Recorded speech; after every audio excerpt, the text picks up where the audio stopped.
This is dangerous. I walk through minefields and watch your head rock.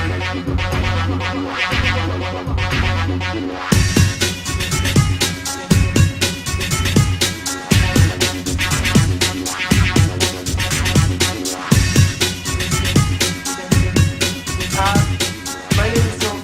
The project was basically coordinated and initiated by Jacopo Bonetti. And the idea of the project IrSens is to develop an integrated infrared sensing platform for gases and liquids in the near and the mid-infrared range. And so the whole idea of the project was to leverage on the new photonics technologies and to apply them to make sensing devices. And to do that, as you will see, the whole idea is also to take this sensor as a whole and try to really engineer the pieces together. And that, of course, requires a number of groups, and two groups from ETH, one group from the Fachhochschule Nordwestschweiz, one group from EMPA, two groups from EPFL, and one from the University of Neuchâtel. And the need is clear. The need is that we would like to sense small molecules, but also, as you will see, even heavier molecules, either in the gas phase or in a fluid phase. And this, actually, you would like to do it in a way that it is very sensitive, in a way that is very selective, and you also want a system that is reasonably or even very portable and have a low power consumption. And this is where we want to use the infrared spectroscopy as a means of being very sensitive and selective. And we want to use semiconductor laser-based systems to have the portability and the low power consumption. Optical sensing is, if you want, relatively simple. The idea is that if you take chemical molecules, you can see it as a small mechanical oscillator, and obviously the frequency of oscillation of this mechanical oscillator depends on the spring constant, which is now the bonding of those two molecules, but these two atoms, and also, of course, of the mass of those. So you're not, by measuring this vibration, which actually lies in this frequency range, mostly in the mid-infrared to the near-infrared, you actually have an information on what is the molecule that is vibrating. And so a generic system comprises a laser, an optical source. You go through an interaction chamber and you detect what is going through. The nice thing is that you have, because you have this sensitivity to the mass of the molecule, you are also isotopically sensitive. Now, the idea, as I said, of the project is to really take a holistic approach of the system and try to build it as a coherent thing and try to implement the new technologies in all possible aspects, be it in the laser, in the interaction chamber, or in the detector. And I will go in, and we basically split the project in two parts, one which addresses the gas phase and one which addresses the liquid phase, because obviously the interaction chamber changes quite a bit depending on those two systems. We actually chose to focus on two prototype or pilot applications, if you want. Those are just applications we have just to evaluate how well we are doing and to give sort of a target. But let's remember that one is the detection of isotope in CO2, and the other is detection of cocaine in saliva.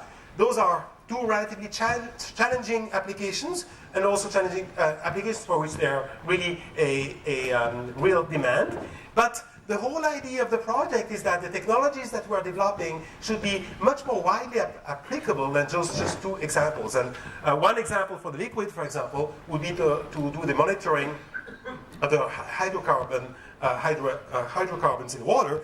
And this is something which is already done by, now it's a technology which is being developed based on optical sensing, and which is much more competitive, and that for which our platform, for example, could be very extremely interesting.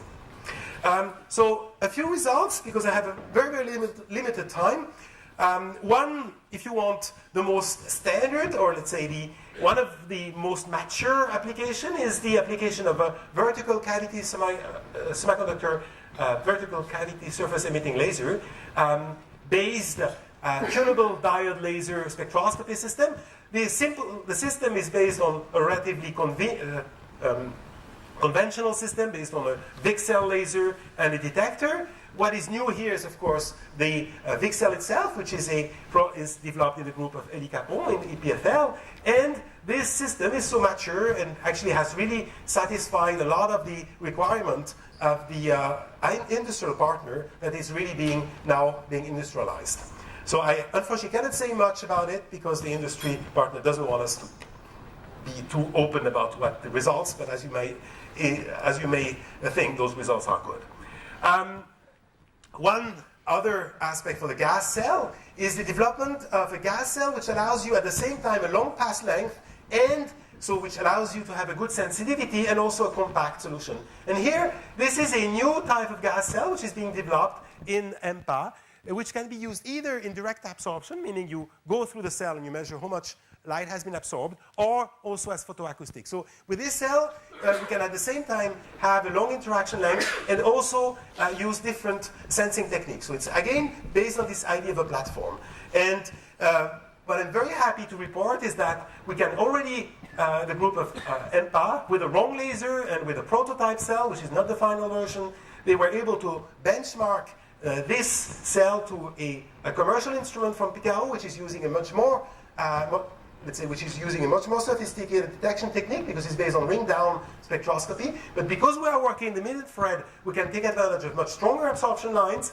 And you see that at 1 second, the precision achieved is actually better than the commercial instrument. And if you actually agree to integrate for a longer time, then you are really much better than the Picaro system. And by changing the laser and getting the right wavelength, we should improve even further the number by quite a bit. So I'm very, very encouraged by those results. They also developed a new software which allows you to dial up this whole system, just to show you that we're really covering a lot of aspects.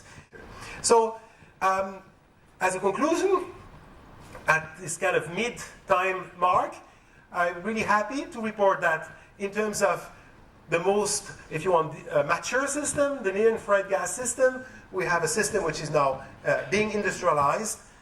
In the mid-infrared gas analysis, we basically reached the benchmark of the state-of-the-art published for the system itself already, which means that now we can really go forward and do better. In the liquid, I would say the key building blocks are validated.